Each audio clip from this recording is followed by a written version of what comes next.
A. My hero isn't very famous, but she ought to be.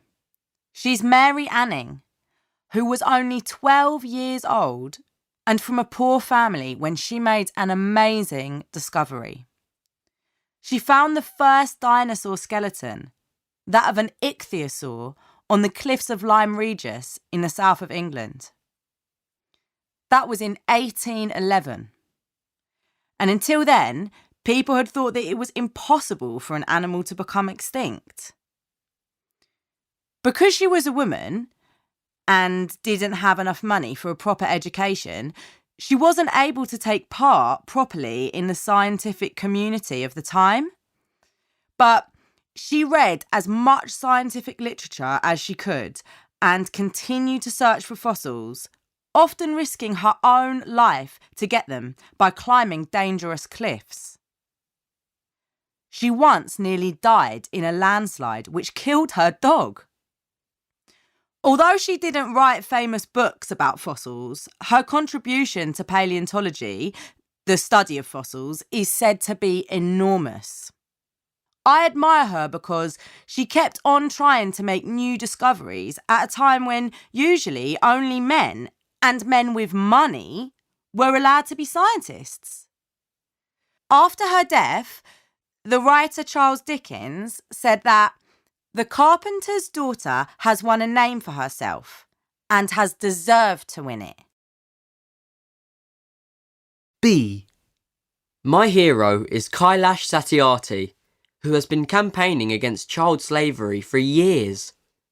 He is from India and first became aware of the problem of children working when he was 6 and noticed that a boy younger than himself had to spend all day polishing shoes and was unable to go to school. When he was 11, he began to collect money to help buy textbooks for other children, and when he was 26, he gave up his job as an electrical engineer to fight child slavery in India by doing things like raiding factories where children were forced to work, making rugs or glass bottles. He introduced a program first called Rugmark, now known as Goodweave, which puts tags on child labour-free rugs made in factories.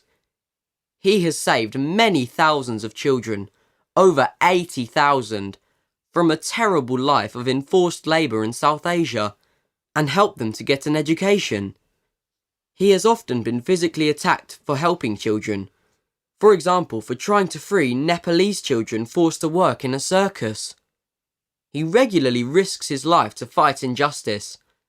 2 of his colleagues have been murdered. I believe that the best thing he has done is to change how people think about child slavery and to make it an international issue. C. I'm really interested in ecology, and my hero, or heroine, is Rachel Carson, because she first got people thinking about the way we humans are causing permanent damage to the Earth's ecosystems. She began as a biologist, specializing in writing about the sea, but she gradually became aware of the danger of using pesticides like DDT and the way they can harm the whole of the food chain, from the worm to humans. She wrote her classic book Silent Spring in 1962 to explain this to the general public, to explain how humans and nature are interdependent. The title of Silent Spring refers to the fact that one day all the birds might be dead, so they won't be able to sing in the springtime. The agricultural and chemical industries reacted very badly to the book and said she was unprofessional. But further research by other scientists proved that she was right about the dangers of chemicals used to kill insects. Nowadays, there is a growing movement for organic food production, but unfortunately, things in general are still getting worse rather than better. We still need to read Rachel Carson's book and think about its message. D. My choice of hero isn't very original, I'm afraid. But here's the person I would most like to have met. John Lennon. He died a long time before I was born, and his most famous songs were written long before that.